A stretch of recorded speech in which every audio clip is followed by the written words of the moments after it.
thank you kindly for joining us wherever you are watching or listening to this program. We appreciate your participation and your thoughts, your perspective. It is an interactive show. We love crowdsourced content on the program. All we want to do is be the water cooler of chitter chatter here in Charlottesville and Albemarle and Central Virginia. Today's program is one where we will open up the discussion to you. I have a couple of programming notes that I want to highlight. Tomorrow, Donna Price is on the program. She's the chairwoman of the Albemarle County Board of Supervisors. Donna Price on the program. As we mentioned to you as well, on Tuesday, August 22nd, the new CEO of the Chamber of Commerce, Natalie Massery, will be in studio, as well as retired Colonel Letty Bain. The retired colonel presented the $1.2 billion defense sector impact to local leadership, elected officials. So we will unpack that white paper, which was in part initiated by the Chamber of Commerce, live on air. I'm excited for that interview on Tuesday, August 22nd. So over the last 3 to 4 days, my inbox has been crowded, and by inbox I mean DMs, text messages, voicemails, email inboxes, with the Albemarle County bus driver saga. Why don't we go to a two-shot, if we could, Judah? What is something that continues year after year after year, now a third year of this? Is that a saga? Sure. I feel like you have 3 years, going into your third year or something, that's a saga, right? Yeah, that works. That's what I'm getting hammered with, is the bus driver shortage. What's the solution? I don't think anyone knows. Obviously, if they did, the school board or Dr. Matthew Haas, the superintendent, and his lieutenants would have come up with an answer. Yeah. Other school systems have bus drivers and full routes running. Maybe it's the bus drivers don't want to work for this administration in Albemarle County. That's what one bus driver says to NBC 29. In an interview with NBC 29, I'm reading it right now, live on air, one of the drivers highlights that we don't want to work for these folks, meaning Albemarle County Superintendent and his cabinet. Wow. So the biggest point of concern I want to highlight is the short notice, parents just receiving 2 weeks before school that their kids would not have transportation to and from school. Perhaps giving a larger window of heads up would have been prudent and would have probably diminished some of this outcry. Yeah, definitely. I mean, it wouldn't have blunted the pain of what's going on, but yeah, I think if parents had more than 2 weeks to figure out what they're going to do here, that would have gone a long, long way to diminish the outcry.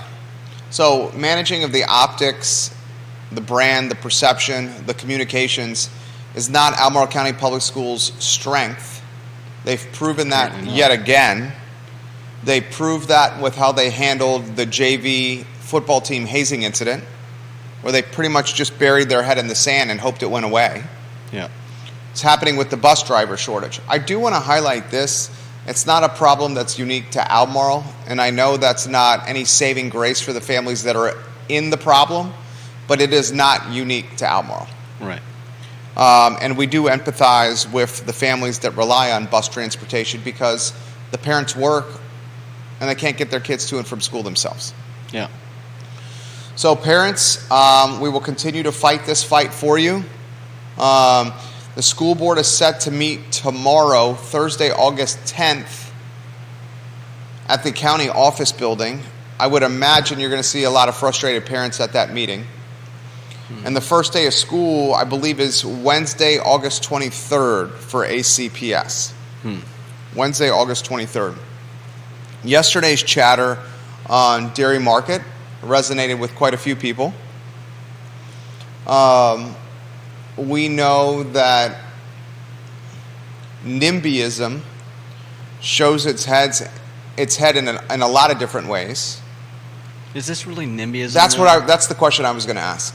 Is this NIMBYism? That's literally what I wanted to go down here. I mean, I could be wrong, but NIMBYism has always seemed to me to be about people who are, who like. It seems to me it's more about not wanting to lower property values rather than raise them, which seems to be the case here. People are worried about gentrification and taxes on their property going up, and so maybe NIMBYism covers both sides of the spectrum. That's the topic I want to unpack. What we're seeing from socialists and from activists, and the neighborhood, is this not in my backyard mentality? Is this NIMBYism? Is NIMBYism inclusive of political outcry, or is it exclusive of political outcry? That's the topic I want to unpack here. Because if this is a not in my backyard mentality, it's just the same mentality we see with project after project after project. Oliver Kutner, micro apartments off Water Street. Keith Woodard, Market Plaza. High Street, building in a floodplain. Yeah.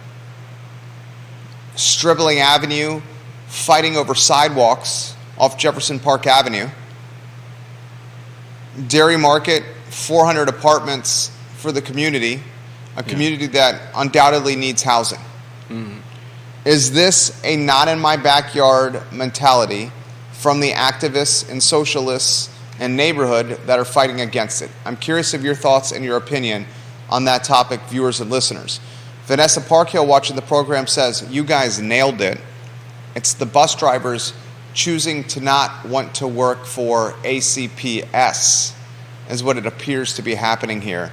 Drivers not wanting to work for Albemarle when other jurisdictions, for example, Louisa, has a completely full slate of drivers taking kids to and from school. I think it's not wanting to work for the school system, partially. Yeah. I think it's also the part-time nature of the job, where they're paid to drive kids in the morning and then paid to drive kids in the afternoon. What do they do in the middle of the day? Yeah. Where they're literally off the clock, and maybe driving back to their house doesn't make sense depending on where they live because they're not paid a lot of money. Yeah. So the reality is of many of them living in Albemarle and Charlottesville, where the routes are located, is probably low. Yeah, no doubt. Not living there. I think it's also maybe some collateral damage from the pandemic. You're in a tin can, you're surrounded by 30 or 40 kids, everyone's breathing the same air. I think it's also a CDL shortage we have here, where we have a shortage of drivers in totality, and because there's a shortage of folks with CDLs, they can kind of pick and choose what they want to do. And who would want to drive a bus with 30 or 40 kids as opposed to driving maybe a big rig when you can make 3x the revenue and don't have to deal with children? Especially if you've recently been pushed out of Charlottesville or Albemarle County because of house or tax prices. Cost of living. Yeah. What's the impact the cost of living is having on bus drivers wanting to drive for Albemarle in Charlottesville City? Why would you want to take a job in Albemarle County or Charlottesville City when you're essentially being paid on the financial margin? You can't live in that community, and then you have a long way drive home wherever you live because you can't afford to live in Charlottesville in the city or in Albemarle County. Yeah. And I think it's also important that we do this. This is what we've seen in the last 3 years, J-Dubs. We've seen the term go from affordable housing, then the brand was housing affordability. It was wordsmithed, right? To housing affordability. Affordable housing went to housing affordability. Now we're seeing the brand or the moniker getting wordsmithed even more to workforce housing. Workforce housing, where the word affordability is being taken out altogether.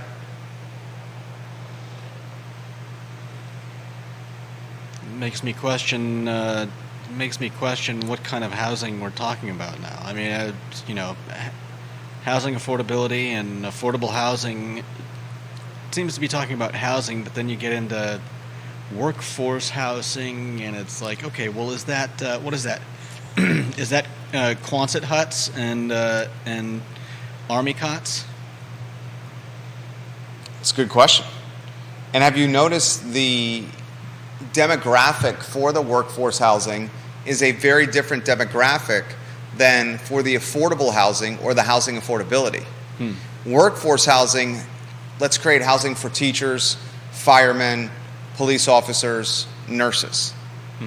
3 years ago, 4 years ago, before COVID, affordable housing meant let's create housing for people that are 80% below area median income, that literally are tied to not being able to afford to live here.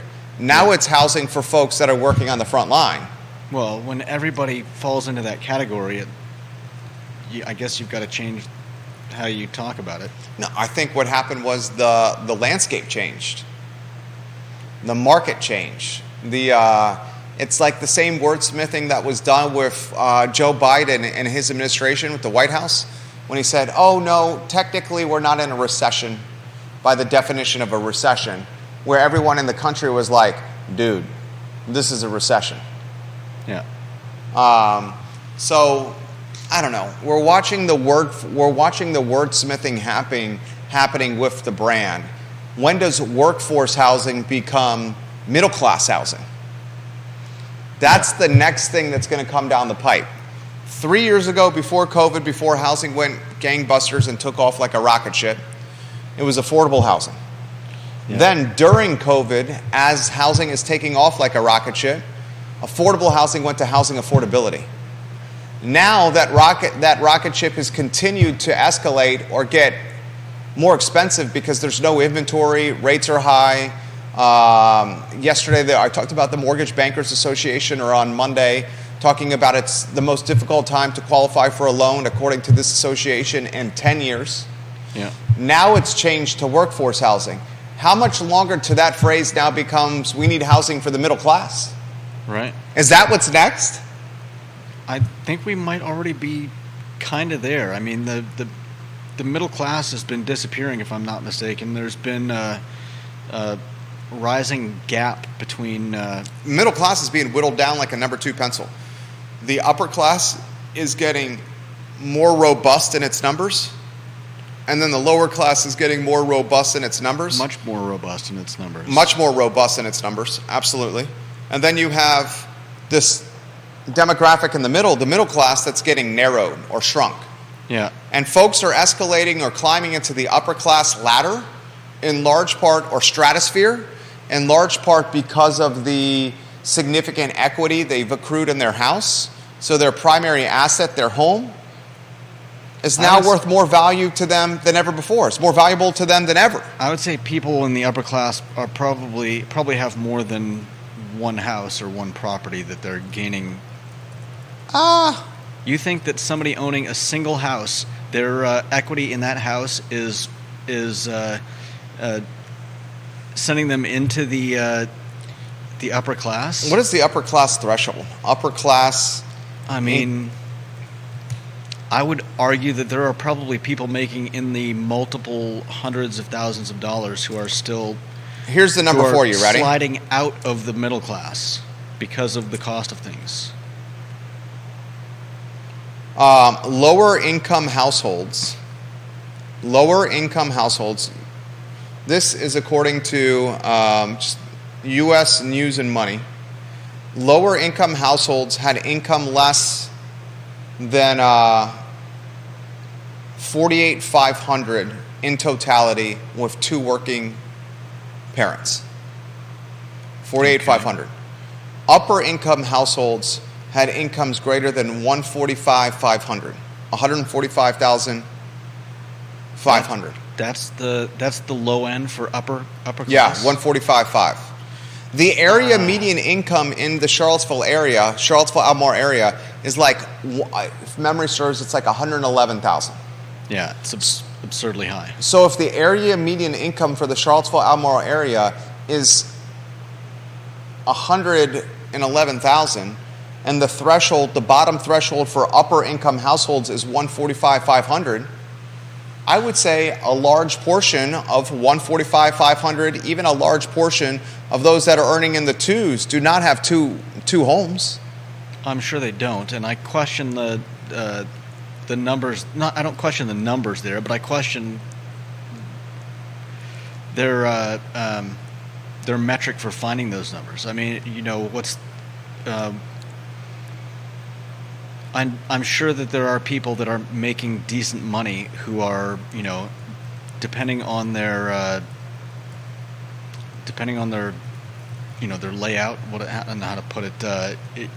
Somebody making $145,000, if they've got a McMansion, they might be barely scraping by. Yeah. Well, especially and I had a conversation, and I'm not going to say who it was.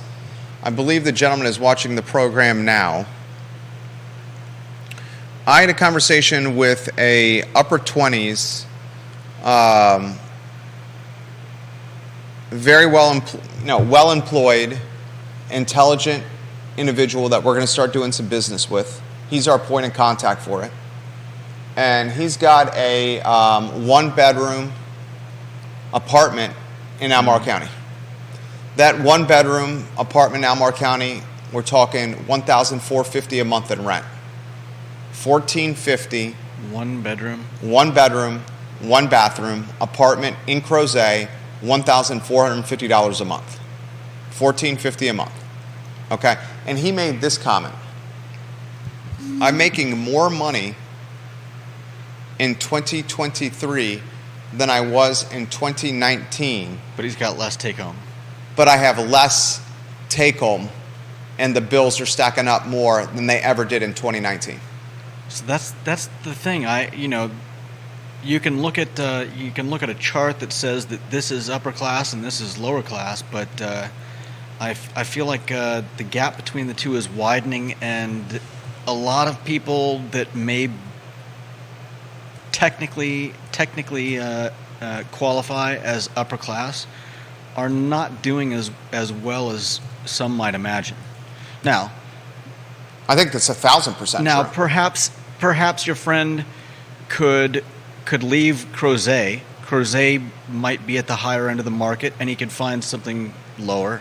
Same as somebody living in a McMansion, they could find a cheaper house with a cheaper mortgage but some people would say, oh well, boo-hoo, somebody making that much money is having trouble. Sorry, but stop buying avocado toast and Starbucks. But Starbucks always gets the shade come tough times. It's that damn latte factor. Everyone talks the latte factor. But the fact of the matter is that I think everybody is tightening their belts, and we're seeing it across the board. I mean, American credit card debt just surpassed $1 trillion. Yeah. Did you see that headline? For the first time ever. First time in American history, the country in totality over $1 trillion in credit card debt right now. So you have the highest credit card debt in American history. For a lot of jurisdictions, a lot of cities, a lot of towns, a lot of states, you have the highest price point for homes in American history. Yeah. Certainly for Charlottesville and Albemarle County. Mm-hmm. Right? Charlottesville 1% year over year, Albemarle 11% year over year. I can say with confidence and conviction, Albemarle County and Charlottesville right now, the highest value for homes in Albemarle's history and in Charlottesville's history. Definitely. It's not even debatable. You could make the comment that some of the surrounding jurisdictions, it's not the case. Nelson County was down 25% year over year. So last year at Nelson County, it was 25% more expensive median to purchase a house than now. But we've seen a massive rise in prices around here. For Charlottesville and Albemarle in particular. And I've said, and Carly, I'm going to get to your comments. Kevin, I'm going to get to your comments. John, I'm going to get to your comments. Georgia Gilmer says NIMBY is a term to describe people who oppose changes in their community, says David Reese, the professor of law and research director at the Center of Urban Business Entrepreneurship in New York City. So it's a term to describe people who oppose changes in their community. So what she's basically saying is this mentality from socialists and activists in the 10th and Page neighborhood undoubtedly falls under the NIMBY moniker, or the NIMBY acronym. Yeah. Because it's just in opposition to change in general. Right. I get that. I think this is from Oxford. Oxford says a person who objects to the siting of something perceived as unpleasant or hazardous in the area where they live, especially while raising no such objections to similar developments elsewhere. Which brings into question whether or not it's really about just disliking something and more. But really, we're kind of splitting hairs. And yeah, we're splitting hairs. Might as well say that if you don't want development in your area, you're a NIMBY. Doesn't matter why. Yeah, I think NIMBY is just tied to change. Just tied to change. John gives you props, Blair. I'd like to compliment Judah's comment. It's easy to dissect problems, but sometimes we forget the actual victims of the problem. It really is a shame that Albemarle parents are finding out about this 2.5 weeks before school starts. That puts so many families in the county in a real bind. He's on point concerning the lack of time provided to parents. 2 weeks, not enough time. No. His respective neighborhood, Redfields, also is getting caught up on this with a bus driver and route shortage. Carly Wagner's got multiple comments that we're going to get to. She says Albemarle County Public Schools did the same sort of wordsmithing to the state of DOE required gifted program to talent development and do all they can to strip the gifted students from the programs the state says they are entitled to. She also says it's the plebeians, the workers, those poor souls can't afford housing either. It's increasingly only upper income folks, many no longer workers, that can afford houses. How many years until the elite are the only ones with the means to buy personal property? John has made that comment on LinkedIn and on Twitter multiple times. John Blair has, saying that we're now in an environment where home ownership is a luxury and is one that is only afforded by those that are in upper class or upper middle class echelons. Yeah. Kevin Yancey makes this point, and it's a good one. Louisa County has 3 to 4 employers to work for in the entire county, with the schools being one of them. So because Louisa has such limited work opportunity, that's one of the reasons why they don't have a bus driver shortage. Yeah. Where the county and the city have much more work opportunity, so those that may consider driving a bus perhaps are choosing to do other things. Yeah. He also says when 10 employees at the largest employer make more than 1,000 employees at the same employer, there lies the problem. So he's basically saying when 10 employees at the largest employer make more than 1,000 employees at the same employer, therein lies the problem. Is he talking about C-suite executives? I think he's talking about Superintendent Matthew Haas and the assistant superintendents under him, which he has called his cabinet. If you aggregated and tallied the salaries, the perks, and the benefits of Haas, and I published his salary. I mean, it's deep 6 figures. But if you publish his salary, if you tally his salary along with the assistant superintendents, total those, it's going to be way more than all the bus drivers combined. Right. Probably can throw in a boatload of teachers in the mix as well. And he says therein lies the problem. It may be part of the problem, but that's not unique to schools, though. Yeah. Carly says decrease median sales prices does not mean reduce real estate value, just means fewer higher valued homes transferred that year compared to the previous year. Yeah, I get that. Here's what she's basically saying. She says if you take the quarter-over-quarter median value, the report from CAR, she's basically saying, what if the high-dollar homes just didn't go on the market that year? Of course, it's going to mean a lower value. You see what she's saying? Yeah. You want me to try to put that a different way? I think I get it. She's basically saying that if the most expensive houses haven't gone, if nobody's trying to sell them, then it may look like house prices have gone down, when in reality it's just a matter of the houses on the market are just in a smaller channel. Yeah. And that's a hell of a point, and that's a very important thing to emphasize. Especially take a place like Nelson County, who's down 25% year over year in value.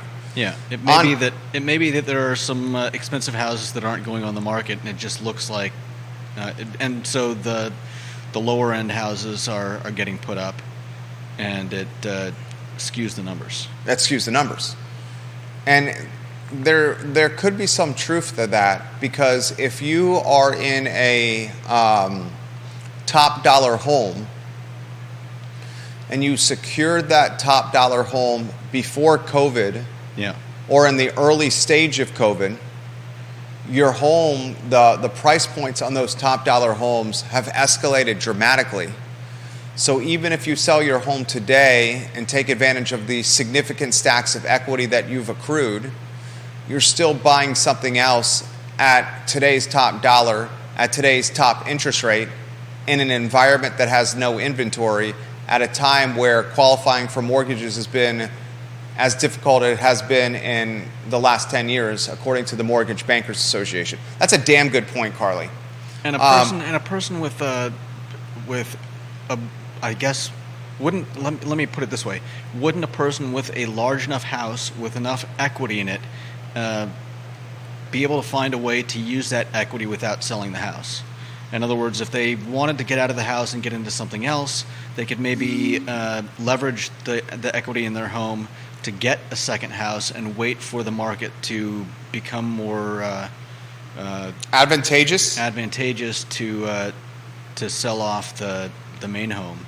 Well, that's a point that I made on Real Talk a couple weeks ago, that I would not be surprised, and this was a point that was made to me by an economist, a professor of economy, an economist professor at UVA, literally listens and watches to this show. Mm-hmm. He says religiously, and religiously is DMing me analysis or feedback on what we talk about.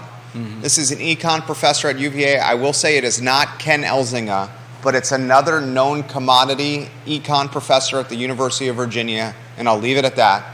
And this particular professor says, one thing you guys need to start considering and discussing on your show, he said a lot of people listen to you, is the folks that have the stacks of equity, do not be surprised if they choose not to sell their homes, and instead pull on the equity, get a 70% loan to value. So if you're sitting on 500, you may be able to qualify on that 500, depending on your credit score and a lot of other factors, a 70% LTV, you may be able to pull 350 against that 500 of equity, and then that 350 is utilized to potentially purchase investment rental property. Yeah. So this particular PhD has said, I don't think a lot of the folks that are sitting on the $500,000, $600,000, $700,000, $800,000 of equity are going to be so inclined to sell their home because they have a debt service structure, carrying cost, and overhead tied to 2019, 2018, when rates were 2, 3. I mean, what's the stat? Over 80% of America has an interest rate on their house of 4% or less. Oh yeah, I mean that's better than putting that money in the practically better than putting that money in the stock market. Why? His point, and he hasn't, he's asked for a little off the record, privacy, because he's an employee of the University of Virginia. And his point was, they've purchased homes in a market environment with market conditions that may never return again. 2-3% rates. Mm-hmm. So they see this as a commodity that potentially can never be purchased or acquired again. Yeah. So they're going to hold this as an investment property and or pull the equity out of their home, stay in that home, and then pull the equity to buy additional inventory as it comes to market, and potentially do an all-cash purchase for it, or very little financing for it, and then rent that unit at top rent prices. And then do it again. That right there blew my mind when he said that. Yeah. Now, you got to be careful, because if you don't manage your debt to equity, that's how the house of cards could potentially crumble. Yeah. But he said, be mindful of that potentially happening. Comments are coming in very fast here. Chuck Ramey says, good information, keep up the good work, all positive, very informative, and very beneficial. Chuck loves the show. We thank you, Chuck, for watching the program. Carly is highlighting the HELOC potential, the home equity line of credit, which is what we're talking about, people pulling against the equity they have. She also says, especially for Nelson County, who is reaping the benefit from the drive to your qualify, those that bought at $150,000 now can suddenly sell to CVille commuters at $250,000. It's the pressure for affordable housing in Almar that increased lower value transfers in Nelson. That's a good comment. This from Deep Throat through Twitter DM, and then we'll get to Linnell. He said, Judah and Jerry, I would add another reason for the change for affordable housing to housing affordability or workforce housing. The future land use map was sold as a tonic for affordable housing. When it was proven that very little affordable housing was going to be produced, those who still wanted the future land use map pivoted to housing affordability. That is, don't worry, sure, all that gets produced is luxury housing, but somehow that is going to trickle down to lower rents at lower tiers. Yeah. Well, I think the argument would be, or has been, that okay, even if they're not building affordable housing, people will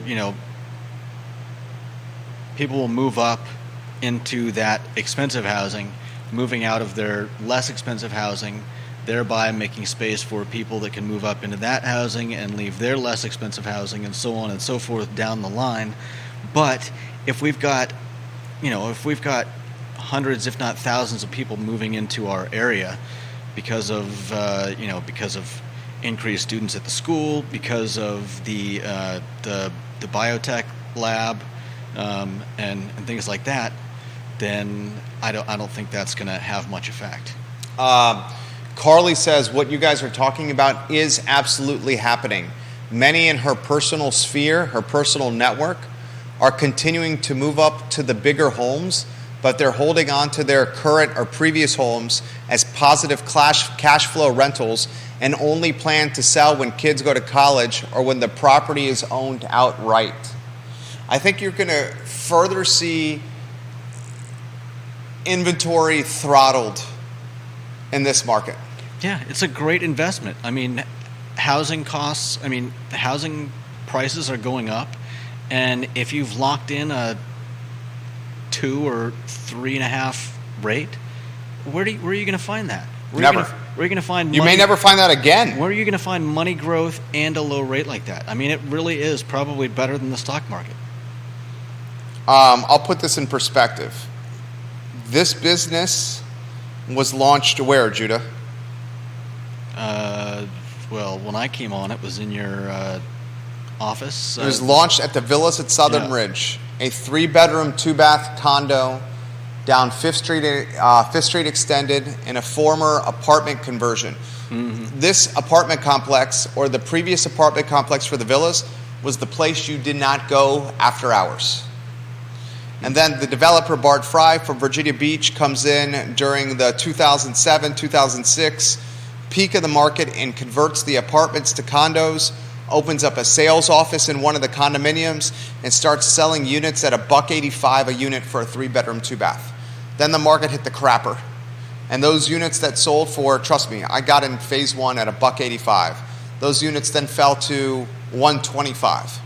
But I didn't panic. I rented 2 rooms out to buddies, and I launched a business out of there. And I said, which is a point that you made on Monday, you don't lose until you sell. So if you're able to hold, the market could rebound, and then that loss becomes a gain. Yeah. That's what you said on Monday, which is very intuitive. It was absolutely on point. Yeah, well, it's the same thing with stocks. I mean, you could be down hundreds or thousands of dollars, but if you don't sell, it's like it's a paper loss. Yeah, not a tangible loss. The price drops, and if you're dumb and you sell at a loss, then you lose money. But if you hold on to it, someday it goes up and rebounds. goes above what you paid, and then you watch it go further and further and further, and you're happy it didn't sell. So now that 185 purchase price is 225, 235. Actually, it's about 235. So we're looking at a $50,000 gain on the 185 purchase. My point and why I brought this up, when I converted it to a rental, moving to Redfields on Rockledge Drive, which is the neighborhood right behind the villas. Yeah. I rented that unit for $1,000 a month. That was in 2014. In 2014, that 3-bedroom, 2-bath with a den rented for a G-note a month. How much do you think it's renting right now? 3 bedrooms. 3 bedrooms, 2-bath with an office, same unit, 9 years later. $1,750. $2,000 a month. $1,975 to be exact. So in 9 years, it went from $1,000 a month to $1,975 per month.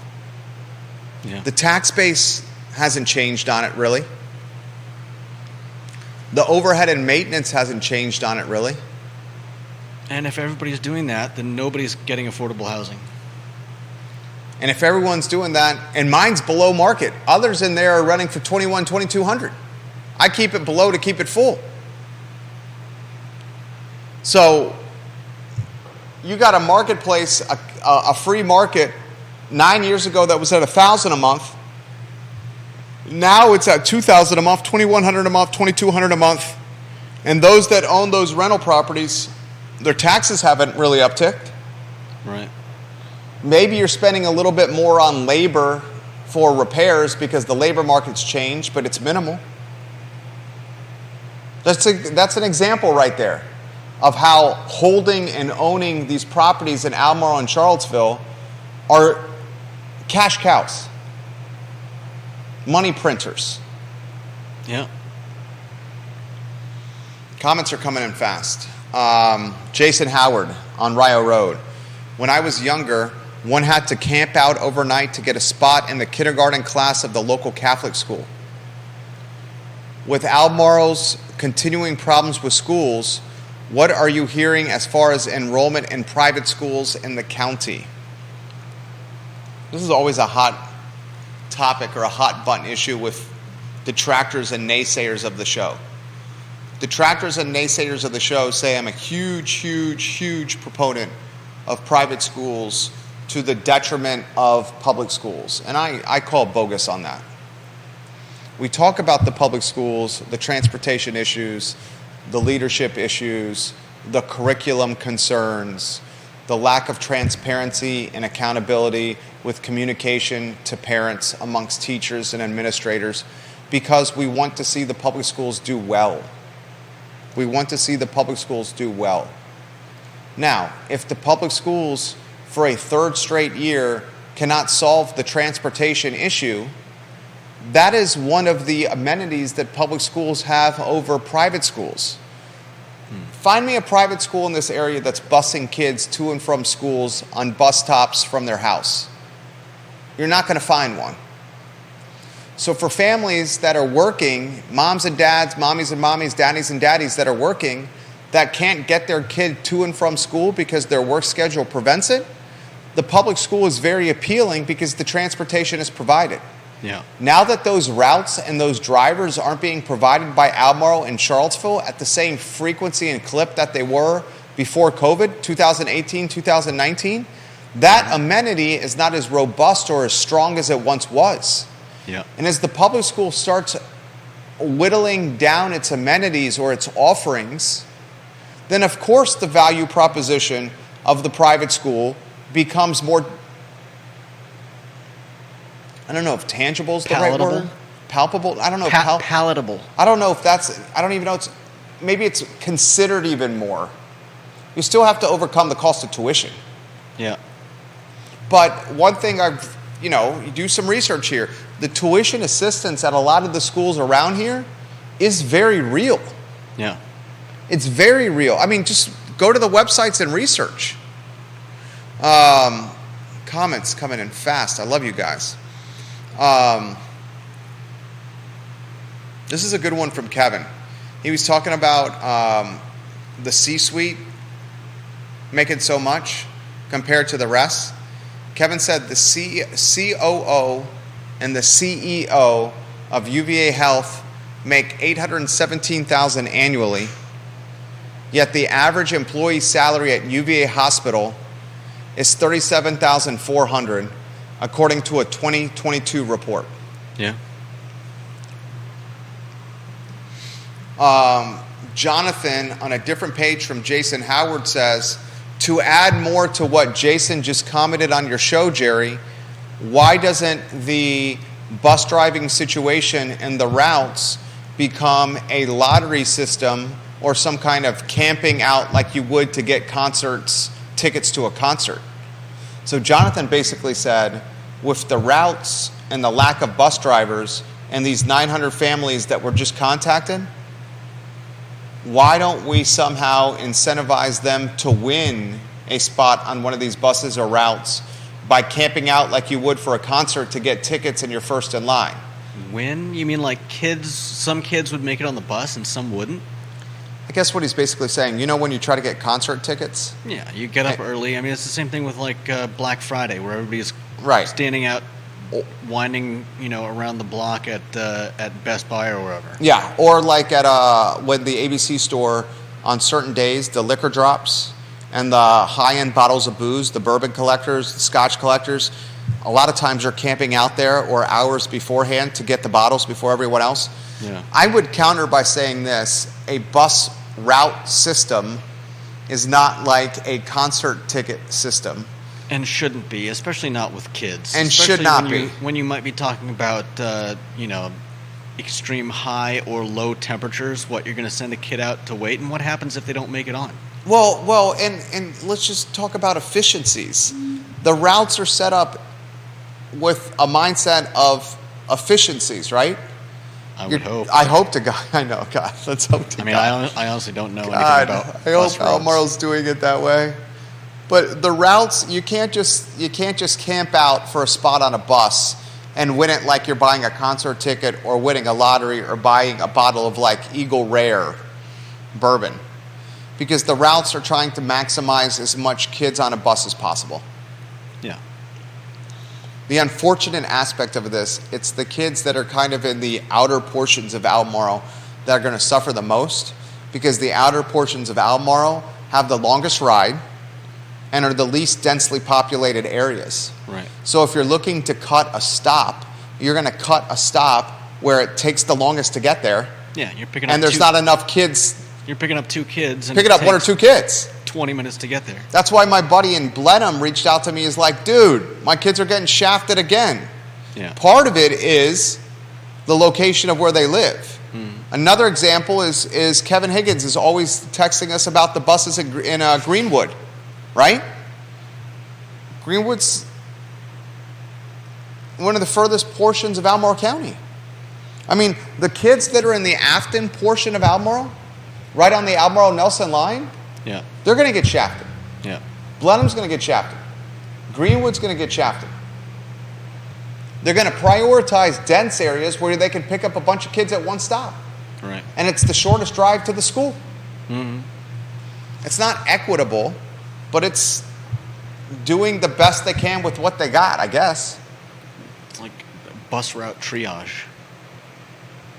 Is that what you would call it? I don't know. Here's a great comment from Carly. Do they pay one lead $300,000 to design the most efficient routes? Are they paying a consultant $300K to design the most efficient routes instead of paying 10 bus drivers that $300,000 in consulting money?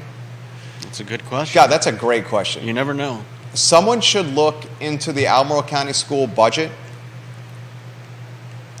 and figure out if money is being spent on consultation of route efficiency or maximizing routes, as opposed to just funneling that money to a few more bus drivers. For more bus drivers. That would be so sad. John Blair on LinkedIn. Jerry, on the August 2nd, 2023 Albemarle Board of Supervisor agenda, there were 2 special use permits to increase the class sizes of 2 private schools in the county. Seats would go from 385 students to 650. See items 18 and 19 on this agenda. 2 private schools looking to increase their class sizes. He sends me the link, and he tells me items 18 and 19. I'm going to the link, and I'm going to look at items 18 and 19 here.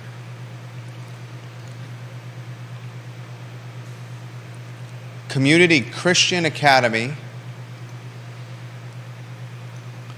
special use permit amendment for a private school, a request for a special use permit amendment under section 18-14.2-2 to increase the student enrollment at an existing private school from 85 to 150 students. That's a massive increase. 85 to 150. 85 times 1.75. That's a 75% increase in the enrollment for Community Christian Academy. The Miller School, number 19. John, good information from you. Proposal includes the renovation and expansion of an existing dormitory structure, as well as a phased approach to increasing maximum student enrollment to 300 students, then ultimately 500 students, along with the future construction of additional structures and improvements.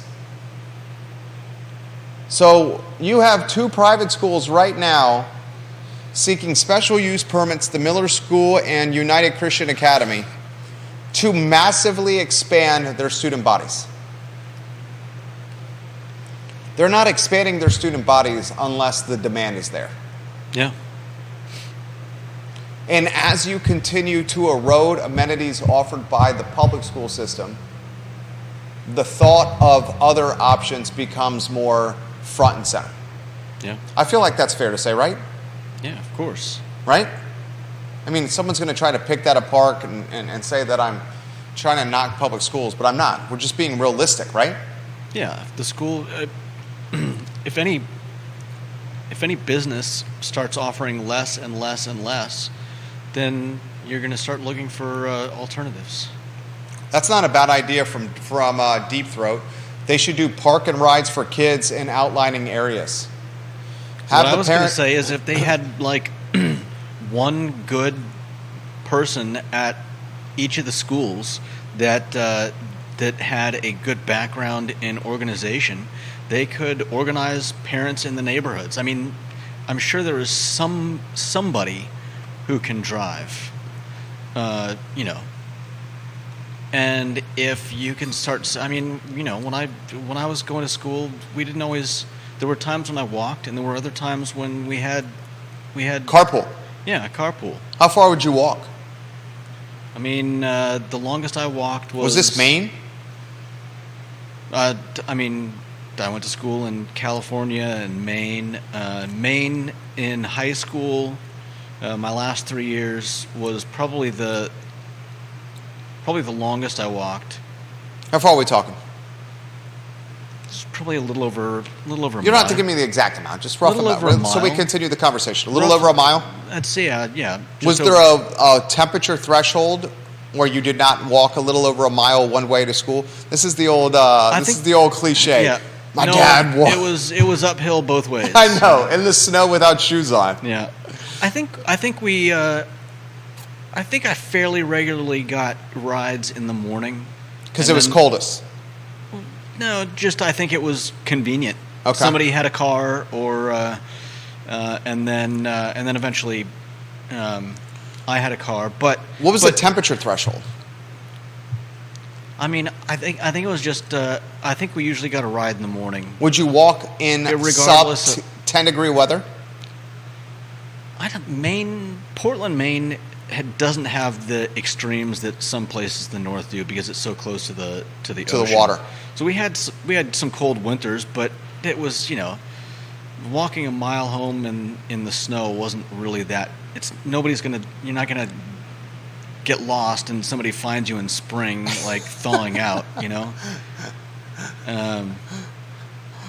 So yeah, I think for the most part it was walking home. Got a ride there and walked back, but I mean, it's and then in California it was. We may have walked a similar. It may have been a little bit shorter, but it was a nice, pleasant walk through through the suburbs and across a gigantic street. But the park and ride suggestion is not a bad one. Are any of the school board members or school board candidates or Matthew Haas's cabinet thinking park and rides? Drop the kids in one parking lot. Okay. And then have the bus pick them up there. Granted, the kids may be waiting a long time in the parking lot as parents drop the kids off before they go to and from, before work. No doubt, but I've been reading things about kids having to get up and be out on the sidewalk for a bus, even in their own neighborhood, at like 7 o'clock in the morning. Oh, 7's late. I see kids that are waiting in the 6 o'clock hour for the bus. So, yeah, a park and ride, they probably wouldn't even have to get up as early. They'd probably get to sleep in a little bit. Well, no, I think it would be tied to the parents driving to work and having to be dropped off before work. Yeah, but how many people are going to work at 6 in the morning? I think you'd be surprised. I might be, but come on. A lot of shift work. Yeah. I mean, you got an easy peasy Sunday breezy over here with the 9:30 a.m. arrival. Yeah. This is to Judah's point. Micro data from census shows 95. This is a great stat from Deep Throat. You ready for this? Anonymous, good work. To Judah's point, micro data from the census shows 95% of people living in a newly built home in our area came from outside the area. That makes a lot of sense, and frankly, it doesn't surprise me at all. It's going to get way worse. Yeah. That's 95%? What about when that's 100%? This is also a good little tidbit from him. Let's say you locked in a 3% rate during COVID. Yeah. 80% loan to value on a $1 million house. At 7%, the mortgage is suddenly worth 25% less than face. Yeah. The $200K value evaporates if you prepay. Obviously, that goes down over time as duration decreases and principal balance declines. The econ professor really put it, and Kevin said most of UVA is going to work in the hospital sector at that time, J-Dubs. The econ professor put this on my radar. He said, the next phenomenon is homeowners accruing ridiculous equity over the last 3 years. In some cases, I said this on Real Talk. My personal house, I purchased in March of 2020. Mm-hmm. You could not have bought a house at a better time than March of 2020 when we thought the world was collapsing and literally going to get crushed by COVID. Yeah. So demand for home purchasing went to none, which means anyone who had their home listed in March or April or May or June of 2020 was desperate, so they were willing to budge and move on price. Yeah. So I got it in March of 2020. Very accurately, the comps that have sold suggest our house, my wife and I's house, has appreciated 85% in value in 3 years and 5 months. Yeah. 41 months in 85% appreciation in value. Mm-hmm. But when you have a sub 4% rate and you've locked in overhead at a time that we'll never see again, why would I take advantage of that 85% unless I'm using that 85% to potentially buy something else? Yeah. I think a lot of people are going to think like that. Oh, yeah. Especially the move-up buyer. The move-up buyer may say, like in our situation, we're not in a move-up buyer scenario. In our situation, in the move-up buyer situation, they may say, all right, I want to go from the first home I own, mm-hmm. which maybe I bought at $250 in 2019 or 2018, and that 250 is now worth 4.25 or 435, and over that same period of time, I've maybe made an extra payment every year to my mortgage, and I've whittled down the principal that's owed, the balance that's owed, to, I don't know, $1.10.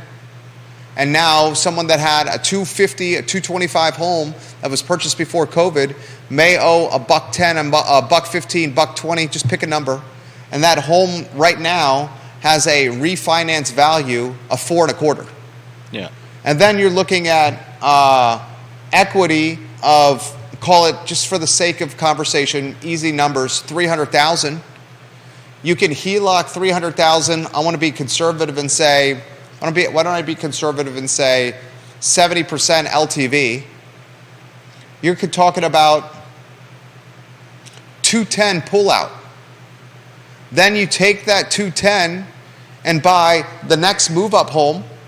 The next move-up home may have a purchase price of $600.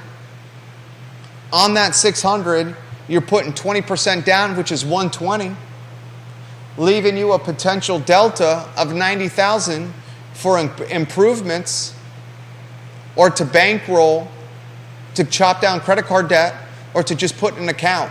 Or you don't go the full 70% on the LTV and you just pull 50% of the equity out, 40% of the equity out. Let's see if that happens around here. Because to your point, why would you sell something at a 2 or 3% rate? Yeah. If you didn't have to. Right. Now, as Scott and Keith and a lot of folks like to say, if there's death or there's divorces or you may have to. Financial issues, you're forced to do it. But if you don't have those extenuating circumstances, why would you sell it? It's definitely more secure than a bank, especially today. Well, with some of those bank downgrades. Yeah, bank downgrades, and how much is a bank giving you on your money? You're getting, there's some banks that have 4.75%, 5% just for parking money in an account. Some. But the rent around here, I mean, in 9 years, my rent's 2x'd in villas. You're not going to 2x your money in a bank account. No. Vanessa Parkhill in Earlysville, former PTO officer here. Not that it's something PTO should have to be doing, but PTOs should be stepping up to help coordinate solutions for families in their school. Just like you having a fundraising chair or a volunteer coordinator, maybe they could recruit a transportation carpool chair. That's a great idea. Yeah. I like that, VP. Vanessa Parkhill, you're a solutions-oriented businesswoman. I like that about you. Linnell, I haven't forgotten about you. Linnell, I'm reading your comment right now. In fact, I'm going to respond to your tweet by saying, I'm going to mention this live on air to J-Dubs and the audience right now. The LAJC attorney called for more housing in historically exclusionary neighborhoods to address race equity, along with home maintenance programs for low-income residents. You want one of the things, this is something that's flying under the radar. One of the things that can help a historically marginalized community, make the rent relief program more robust. Rent relief not rent relief, tax relief. The taxes on people's homes. Yeah. Make the thresholds, or the, I guess thresholds is the right word. Take the thresholds of tax relief and widen them a little bit so it includes, or it's inclusive of more people. I wonder if that would solve a lot of the anger around the 10th page tax gentrification issue. Yeah, because a lot of what you heard at the city council meeting on Monday was our taxes are going to rise out of control and we're not going to be able to afford them. Yeah. Get tax relief, the program, make it a bit more robust. Yeah, no doubt. And Charlottesville City, it's got not only a tax relief program issue and that it's so narrow, the window, it's tied to area median income, but no one effing knows about it. Yeah. They don't market, they don't brand, they don't promote it. It's not in the news cycle. It's not on talk shows like this. I mean, I am talking about this now. It needs to be more of the vocabulary in the conversation. Yeah. It should go hand in hand with, like relief, debt relief, talking about keeping people in their homes, and we talk about people, houseless people in the downtown mall and in the parks, and there's all that talk about that kind of stuff, and about finding a way to create homes that you can put them in. But what about the people that are about to lose their homes because the taxes have gone up too much? There you go. Judah dropping knowledge today, huh? Give some props to Judah Whitcower, J-Dubs, as he's known up and down the eastern seaboard. Felt like the show was good. Conversational show today. I really appreciated Carly's comment about the Charlottesville Area Association of Realtors report, that while the data shows that Albemarle County is up 11% year over year and Nelson County is down 25% year over year. Yeah, it's not the whole story. Maybe it's indication of, in Nelson, those with the wealthy homes choosing not to list them. Yeah. And those with the homes that don't have the deepest prices choosing to list them. And in Albemarle County, maybe it's an indication of those with the high value homes choosing to go on market with them in the second quarter of this year because there was no inventory and they realized that they could capitalize on this lack of inventory and make a boatload of money. Yeah. It's a great comment right there. I'll close with this comment. To the point about publicizing tax relief, the way it was publicized is it Alex Ikefuna sent out an email to the neighborhood associations and asked them to circulate it. The city doesn't even have an accurate list of neighborhood association officers. I am on my board, he says, of my association, and I forwarded it to some people. 2 people emailed me back to thank me, and I hadn't heard anything else from anyone else. So if the neighborhood if the city is sending out the tax relief to the neighborhood associations and the contact information for those associations, I'm the president of this building, which is a condo association. The board of these associations elects officers every year. So if you're not keeping up to date of who's on the boards and the associations, you legitimately could be sending the tax relief notification or information to someone who no longer is on the board and can't send it out to the folks in that respective neighborhood. Yeah. Great comment there from Deep Throat. Anything you want to add? I thought you did a great job today. Well, talking about pay gaps, I've got this on CEOs from 1978 to 2021. CEO pay based on realized compensation grew by 1,460%, far outstripping S&P stock market growth and top 0.1% earnings growth. In contrast, compensation of the typical worker grew by 18.1% from 1978 to 2021. I mean, we'll close on this. Why is CEO pay going up? I'm the wrong person to ask. Why is CEO? It's just common sense. Why is the CEO and C-suite pay going up? Because it's the CEOs and the C-suites that determine how much they're getting paid. Yeah. Why is folks in the bottom of the professional totem pole's pay not going up at the same clip of C-suite? Because they don't decide or determine how much they're going to get paid. Crazy times, huh? The C-suite, who determines how much they're going to get paid, is making more money. And the folks that are at the bottom of the professional totem pole, who have no say in how much they're going to get paid, are getting incremental, very small incremental raises. It's the same thing with housing. Who is the number one opponent to new housing in Charlottesville and in Albemarle County? Homeowners. Why? Because they live here. Who is not championing more housing in Charlottesville and Albemarle County? The people who don't live here that would benefit from the new housing. Because they don't live here. Yeah. It's the same thing. It's the same thing. All right, that's the program. I got a call in 6 minutes here with a landlord, an entrepreneur, and an architectural firm. Very exciting times. Job well done. Thank you. Judah Wickower, A++ today. Me, I thought it was kind of like a B or a B+. You get a higher grade today. I sincerely mean that. This is the I Love CVille Show. Donna Price, Chairwoman, Albemarle County Board of Supervisors, tomorrow on the program. Don't miss the interview. See you guys later.